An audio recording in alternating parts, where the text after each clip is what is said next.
Today we're going back to 1945 in a case that should have been as well known as Roswell, but is just now being fully revealed. It shows the mystery and challenge in deconstructing the UFO story. And we have a very special guest with us, Jacques Vallée and Paola Harris, who have come together as a team. And I have to say this for our audience, Jacques, you're a bit like a unicorn. Everybody has heard of you, but nobody ever gets to nail you down in a seat and talk to you personally. Paola has been with us, and she's the backbone of so many of the contacts that we have here at Gaia that are now coming out into the public eye. You know, what strikes me in the current debate, which is becoming more and more active, and of course there may be a report from the government, from the Navy, about the current state of the phenomenon and the government reaction to it. Supposedly. What strikes me is that all the attention, everything you see on TV and so on, is what is the government going to reveal to us? Right. Now, my approach isn't that. I don't think you should wait for the government to tell you what's going on. Hallelujah. I mean, your neighbors have seen UFOs. In this case, I have a colleague who says, well, you had some clearances along the way when you worked on, space projects and so on, but you'll never have the clearances it takes to know what's really going on in a case like this, and in the Manhattan Project. Yeah. And my response is, I don't need the clearances. I have the witnesses. Yes. These two little kids were there. The government wasn't there. These two little kids were there on the spot when the thing crashed. It actually didn't crash. It crash landed. Mm-hmm. It was under power. Mm-hmm. It didn't break apart. Mm-hmm. And the entire thing was recovered. Mm-hmm. Okay, it's incredible.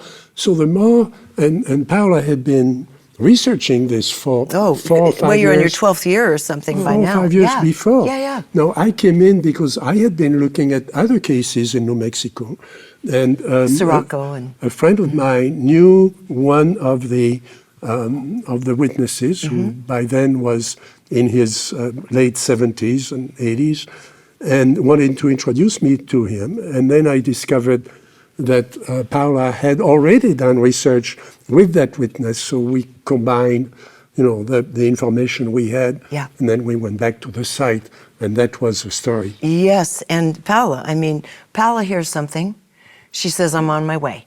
She's like Indiana Jones when it comes to it. When there's field research and people who are ready to talk, or there's evidence somewhere, I have to get there. You have to get there immediately. Even with this case, Jacques, what had happened is that I got to the 6-year-old Remy Baca. Thank God I got to interview him in Washington because he passed away. Yes. And we needed to get the two sides of the story.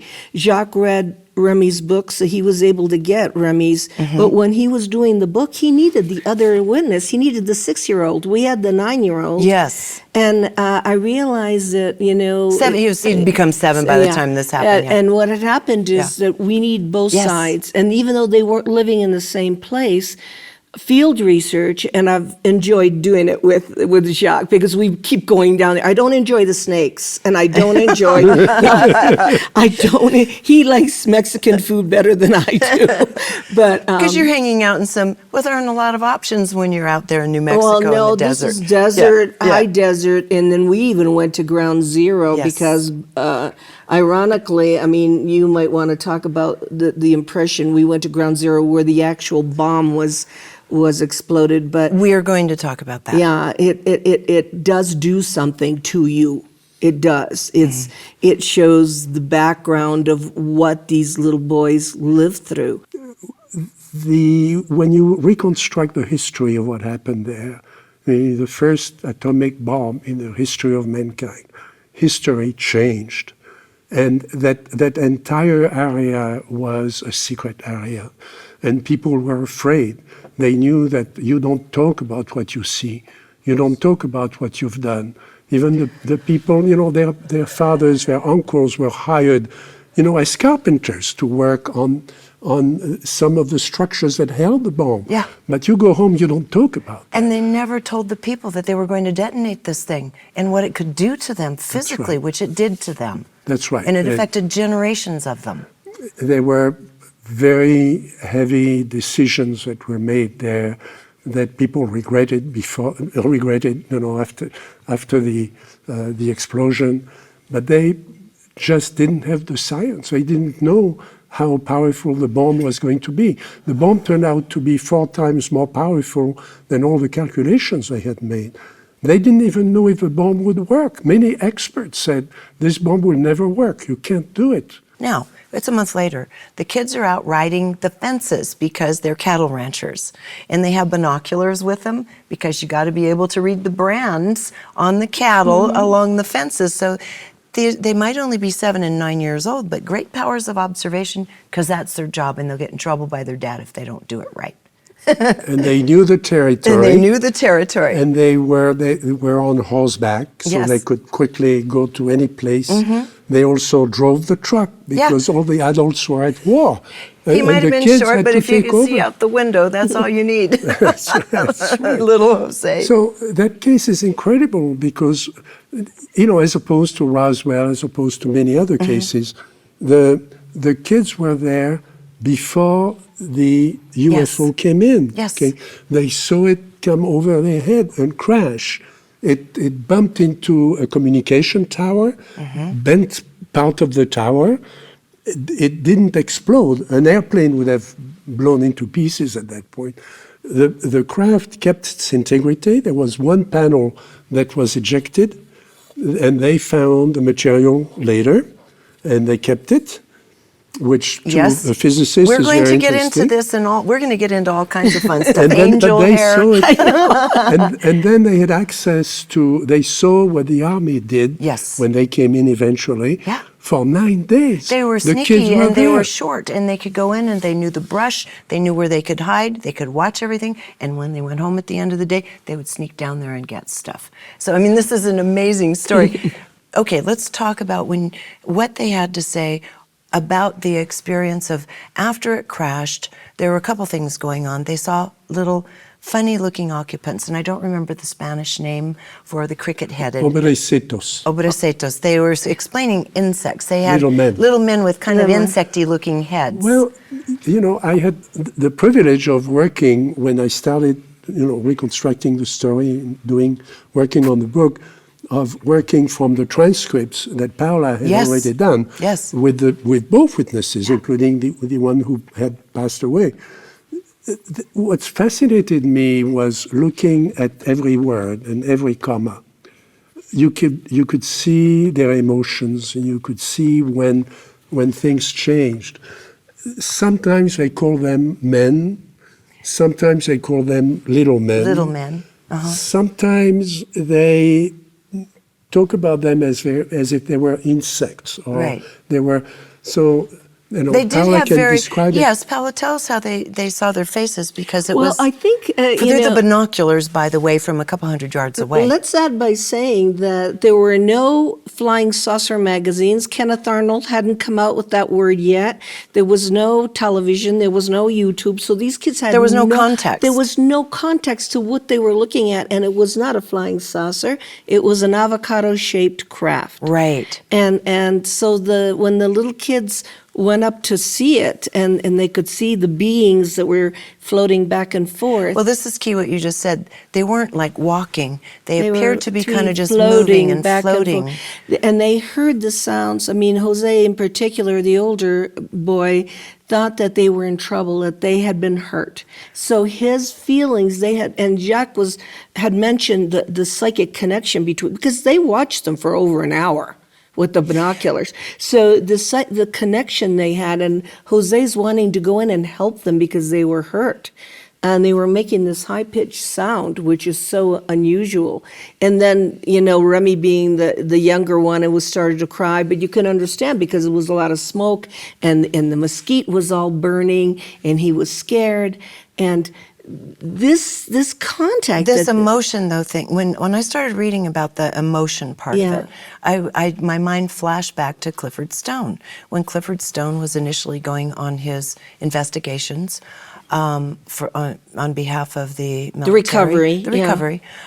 He said he would become throughout his life overwhelmed with emotions of what these creatures that he saw They were able to trying to say to yes, him, they're we're in trouble. Yeah. We're in trouble. And this is the same thing the boys were going away with, this feeling of empathy and sympathy and great emotion, which you don't hear in these stories which often. is not done verbally. It's done from the contact, Yes. from these. More telepathically. Yes, yeah, and when you're talking to little kids, I mean, because there's so many different stories where little children, like the African case and so forth, Yes. have had contact with beings that the little kids aren't making this up. No. They're reliving it. They're very honest. And in the case of Jose, maybe Jacques would like to talk about this. He has a photographic memory. Yes. He'll tell you the day Yes. that this happened, right? He was an amazing witness. Yes. Well, we would come up, and you can see that in your transcripts. You know, when was the tower taken out? You know, and he will go 45, 48, 54. 86. It was taken out in 86. His mind goes like a computer, you know, clack, clack, clack. He was a clack, perfect clack, job to boom. be riding the rails and looking at brands and counting cattle head. Some of it, you know, is almost unbelievable from Yeah. where we stand Yeah. of what they did. Yeah. And then you have to remember, we ask, you know, they were talking about getting a souvenir. Yes. Okay, that's That's appropriate. getting a souvenir, and then they, I think it was Remy who explained to Paola that in those days, you know, your father might not come back from the front. Right. You might lose an uncle, you might lose a relative. So souvenirs for families were very important. Mm-hmm. You would save things that reminded you of that person and so on. This was, you know, the end of the war. Many people did not come back. So that's why people say, well, how did that little boy go in and you know, which is Jose, go in and borrow? He keeps saying, I didn't steal anything. I didn't. It was. Well, he had he's something, like- what did he call it? A crowbar, He had basically. a crowbar because he couldn't pull it off. The bracket Inside itself of is the on a smooth, plaque. curved walls. Yes, it was on a plaque Mm-hmm. that had a copper circle, and this piece was in the middle.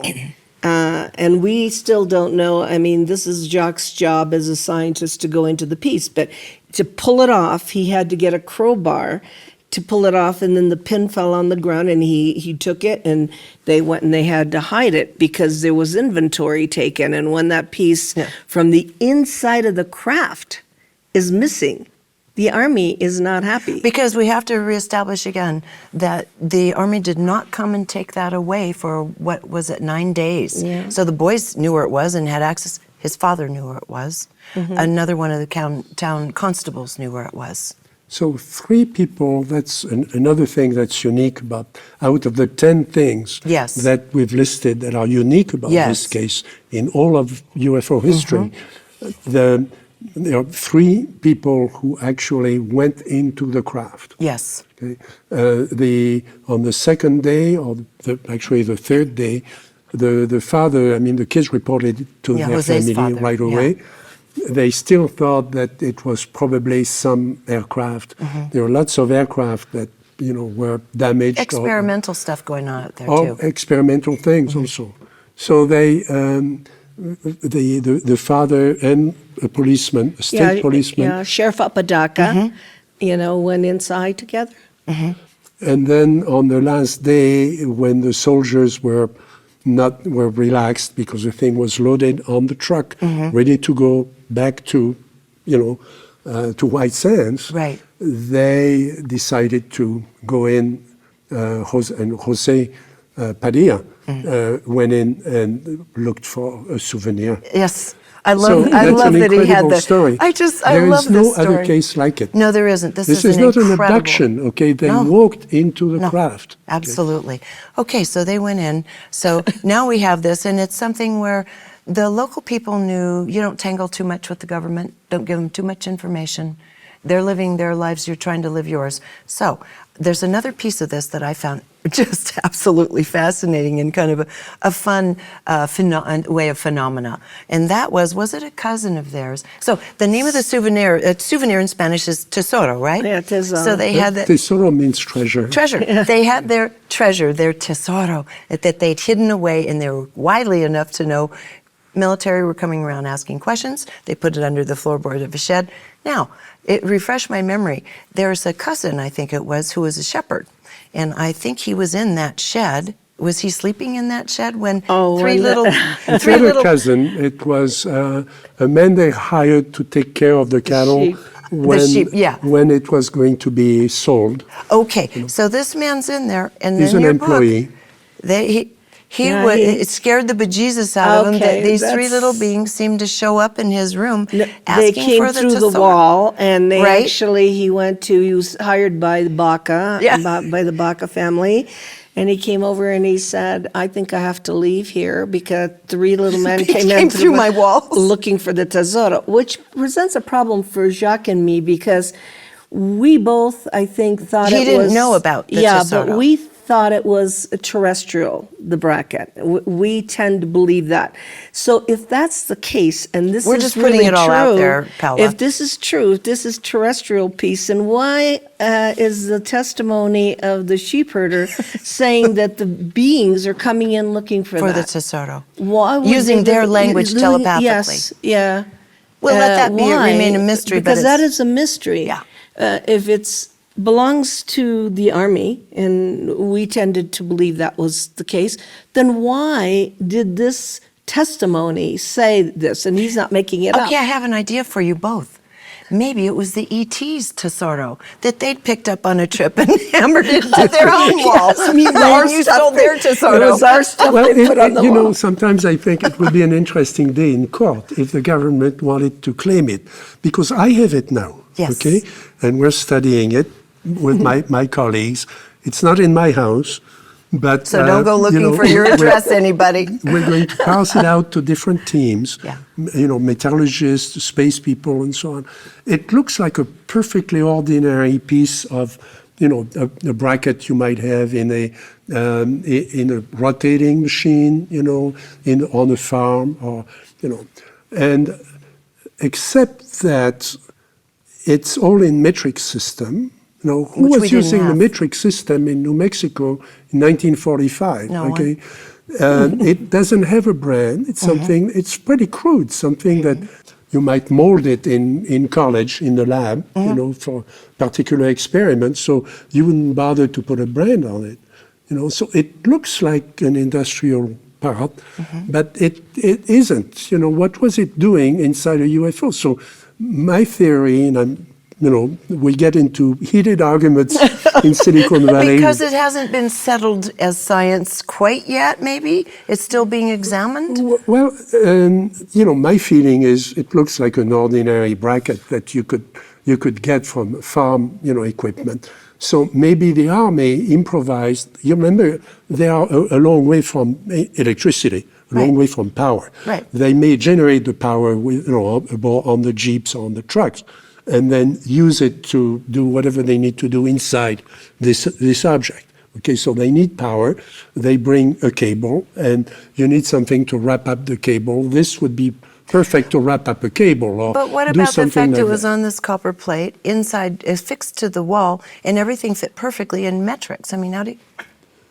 Well, but that's the only thing inside. Yeah. So it's something that the army could have improvised, could have done Done there. something with. The engineers So that from it- the army could have done that. that's your hypothesis now. That was my initial working hypothesis, because it looks human. It looks very crude. It looks like an industrial part. Right. It is could very buy. simple. You get on eBay, you can buy things like that.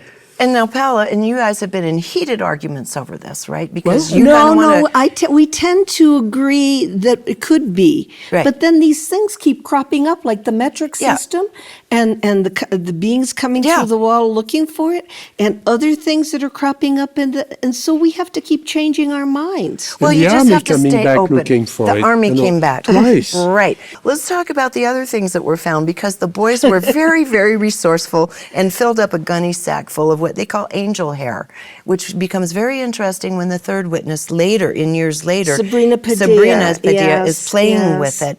So they get this translucent stuff. That's that all is lit up. It's in all colors. lit up. It shines at night. It's very pretty, and the boys give it to people to put on Christmas trees and in their windows. Of and course, I mean, it's that's pretty. what you do when a UFO crashes in your backyard. What do? Get the pretty you stuff. take the angel hair and you put it on the Christmas Of tree. course you Like, do. that's what anybody would do. Right? I can see a movie of this book, and I can This see has that to be a movie. It starts with these kids, decorating a Christmas tree with fiber Right, optics, right. thinking, because they don't know what Oh, I've it got the is. other scene. Then you have the cousin testifying later saying, yeah, we used to play, and it bit me. It hurt my hand and bit me. We should stop on the cousin, because we were ready to publish the book. Yeah. We announced it on the internet and so on. And then Paola found Sabrina. Yes. And Sabrina comes in, at right angle to every other. She's there several years later. She's a 7-year-old. Right. She, is essentially, comes to live with the family because that's the only family she has at that point. And she is there with her eyes of, a young child discovering all this. And she's the one who, tells that story.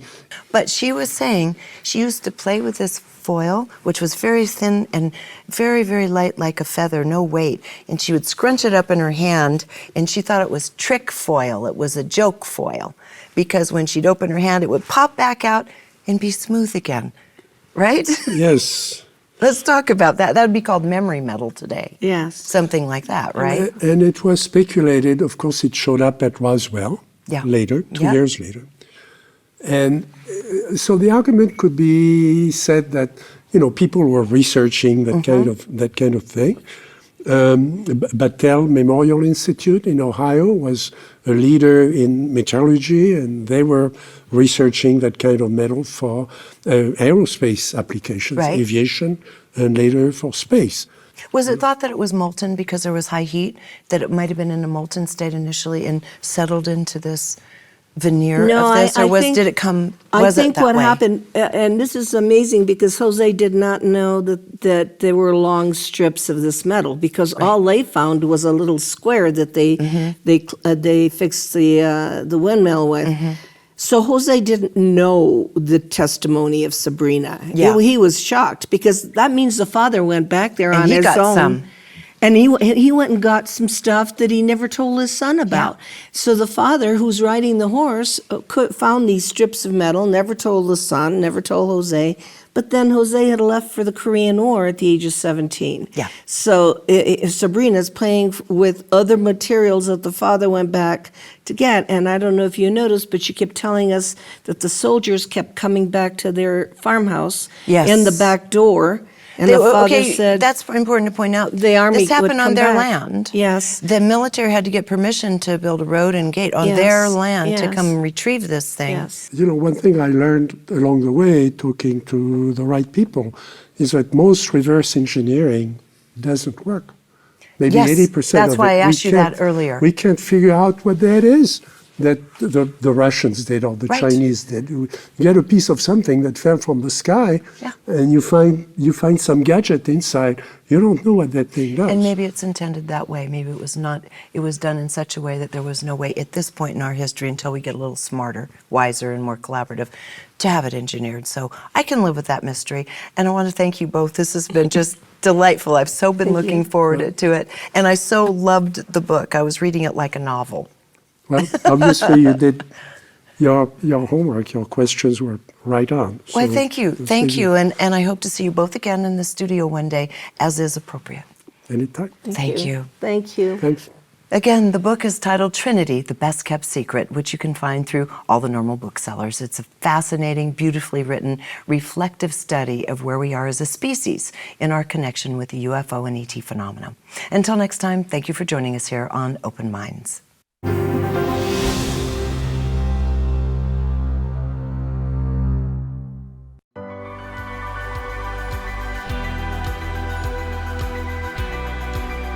Common people around the world are doing the uncommon.